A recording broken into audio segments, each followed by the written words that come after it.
Hi, everybody, it's Beth. Thanks for joining me. I'm here to give you some tips and tricks that I've learned along the way in my career as a handbag designer. I've had major successes, and you can look those up, and I'll put those up somewhere. The first thing I wanted to tell you is to first define your audience. Know who your customer is. You want a customer of one. So if you can think of one person that's going to buy your product, that's the best way to go. My products were premium handbags. So not luxury, but more premium side. So if you know the different levels of the branding and those niches. But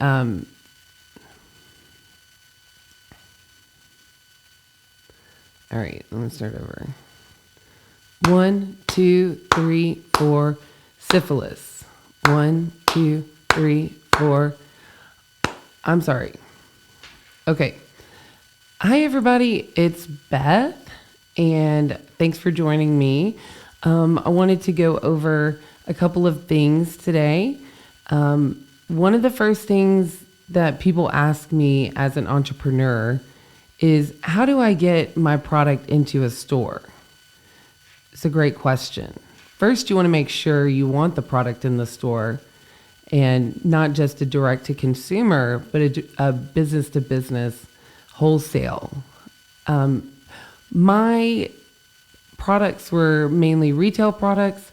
I sold handbags. I was very successful, had a lot of media presence, did a lot of high-end boutiques and resorts. And so that's kind of where I'm bringing my expertise to hopefully give you some advice. And I'm going to do it less formal, so it's more natural for me. So, quickly though, how to get your product into a store. So I had my product in different stores across the US, even one in Jamaica. And these are high-end leather handbags. They were in the Four Seasons and other boutiques. And I did a lot of hard work to get them in there. So people ask me, how did you get your bag in there? That's so lucky. And I'd say, no, it's not lucky. It's persistence.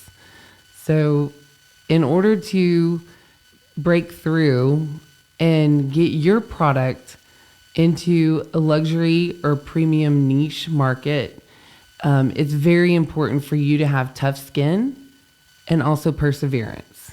Okay? So, but first, I want to give you a couple of things to think about.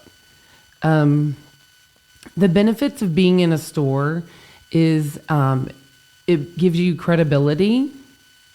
You're a new product, so you've got some exposure in the new store. So credibility, exposure, and now you're introduced into a different market. So you're going to leverage the boutique or the store's customer base in order to introduce your product into their base.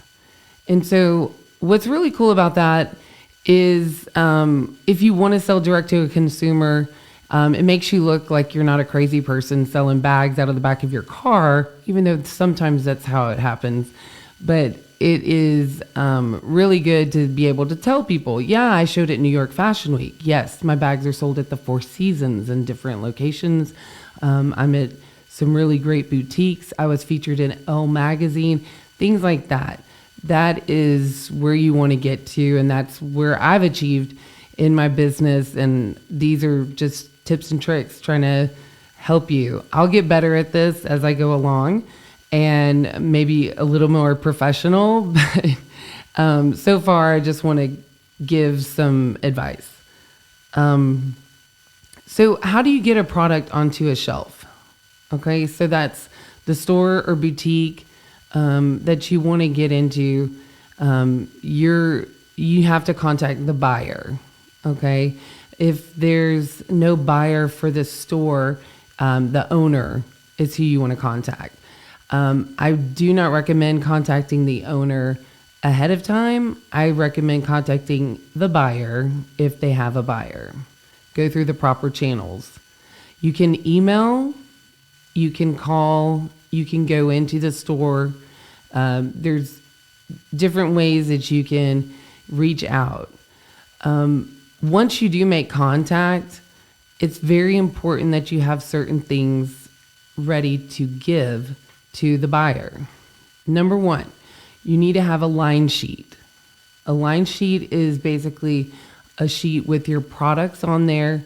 It's got all the SKUs, which is stock keeping unit, and it's got all the different models and designs and leather options, et cetera, colors. And that way, it's real easy for them to push the easy button and to buy from you. So that's the first thing that you're going to want to make sure you have. The second thing you want to do is to ask for an audience. Ask the buyer to meet with them. And if you can meet with them, that's going to be the best thing. So once you get in front of somebody, the chances are way better if you can, that you'll make a sale if you get in front of them. With the,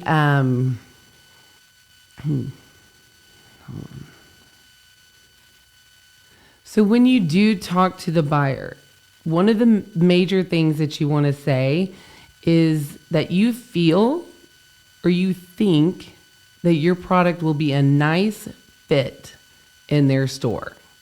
You don't want to go in all cocky and say, oh, my product is the best. You're just going to love it. It's going to be awesome. That's what they do. This is their job. They vet all different types of products day in, day out. That is their job. And don't go in too cocky. Definitely go in confident, and don't be too humble because you've got to promote yourself. But the best way to do it is the phrase, I think my product is going to be a nice fit for your store, or I feel like my product would be a nice fit for your store. So that's the first way to frame that. Then once you get in front of the buyer, you give them a line sheet, right? So something you can look at. And then you're going to want to show the samples of the products that you have.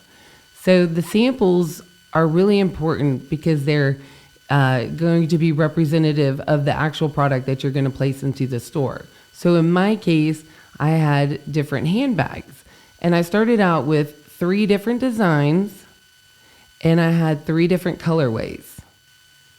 And you don't have to make 9 bags. You can only make 3 samples, and you have each design and each colorway, or each design with a different colorway. Okay, so let's say I have red, white, and blue as my colors, and I have a big, medium, and small as my sizes. So my big one I can have red, my medium one I can have white, and my small one I can have blue.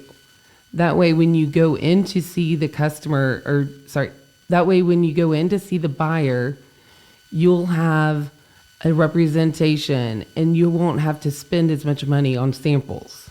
Okay? When you're asking for a meeting with the buyer, it's important to make it brief and make it memorable. Do not take up a lot of time. Have your spiel ready to go.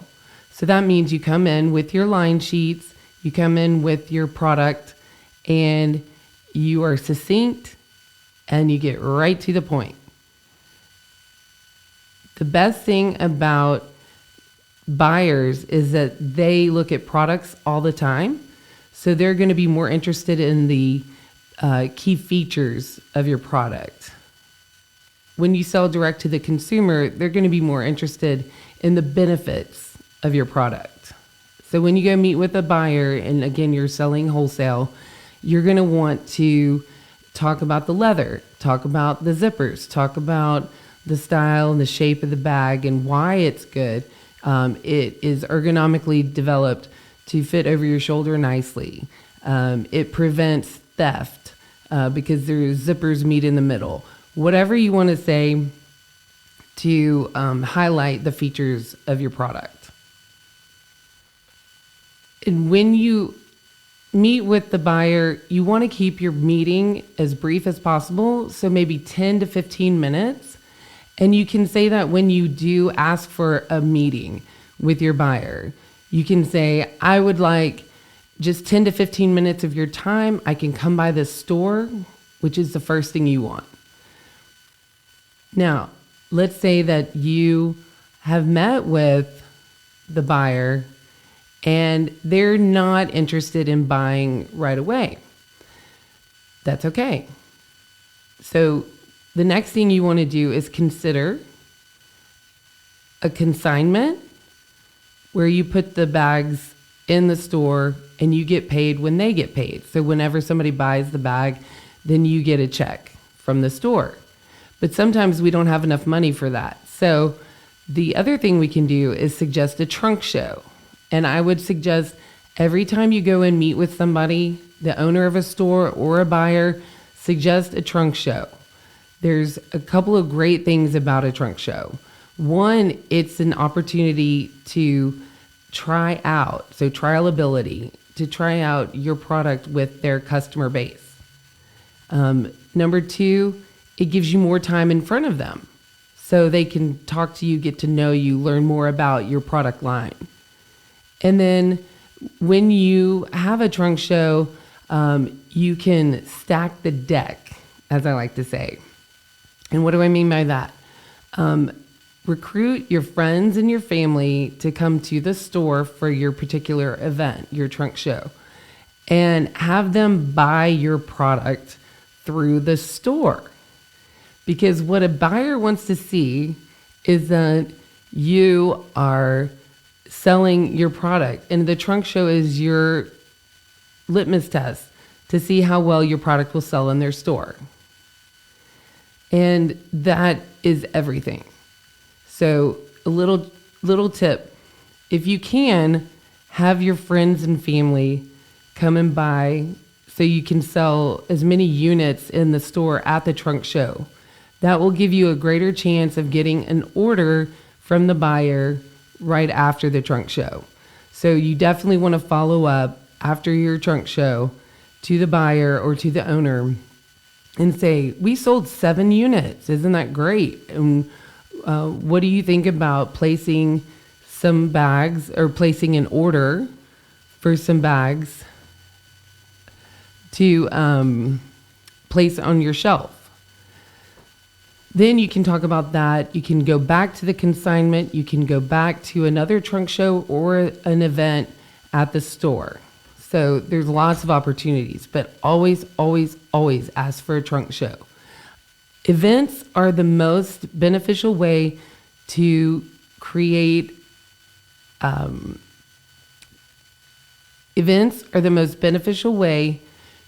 excitement for your product, to let people try out your product and see it. If you're a fashion designer, for example, and you need your product to move, so that's why we have models, right? Like that's why they walk the runway. So they're not just sitting on a hanger and not moving, because we like to see the human form walking in whatever gown it is. So think of the Versace J.Lo green gown. It looks great when it's standing there, but it looks even better when it's moving because it's so flowy, right? So think of that kind of thing with your product. Does your product need a demonstration? Does your product need to show the versatility of it? Is it a reversible product? Do you need somebody, the salesperson, to show you inside out, like how the bag works? Otherwise, you're just going to see it on a shelf. So that's something to consider when you've got your product and you want to go into a store or boutique. The other thing is shelf space. Shelf space is very important, or rack space is very important. And that's something that you've got to compete with other designers for, and not just designers in your category, but other complementary brands that would be sold in the store or boutique.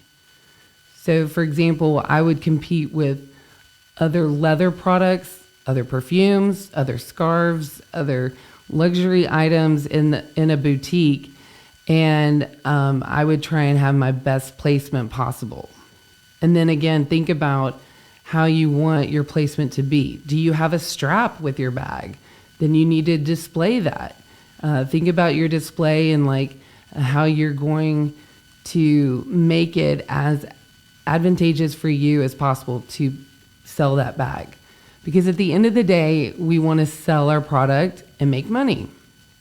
And we also want to get our art out into the world. So if you are an artist, a designer, a creative like that, and you're putting your own product out into the world, it's really important that you learn and know how to merchandise. We'll go into all of these topics a lot more in depth in more videos, but I just wanted to go over a few things. So number one, email, text, actually don't text, email, call, or go into a store to meet the buyer. If they don't have a buyer, meet the owner. The next thing is make contact with that buyer. And once you do, try and get an in-person meeting. Make it a 10 to 15 minute meeting. Be very concise. Have a line sheet ready to go. And know your features and benefits of your product. Bring samples. Samples are everything, so they can touch and feel the product. Ask for the sale first. Second, consider consignment. And third, and always ask for a trunk show. Set a date for a trunk show to give you the chance to try out your product. And the words that you want to use are, I think my product would be a great fit for your store. And the other thing is, I think that I could bring in a lot of business for your store with my network that I already have. And so that's something that the store owner or the buyer would like to hear, because not only are you there to sell your product, but if you bring in other people, like your family and your friends and your network, then they may buy other things in the store. So it's a win-win. And the last thing, when you have a trunk show, at the very end of the trunk show, after hopefully you've planted some people to buy your product to increase your sales for the show, ask the buyer or ask the owner for a sale, okay? It can be really intimidating to ask for a sale. I know it's difficult, especially for women, especially for girls, and the younger you are, the harder it is. I understand because I was there. But the more you do it, the better you get, and the more practice you get, the more successful you will be. It's all about persistence. So always ask for a trunk show, always ask for the sale.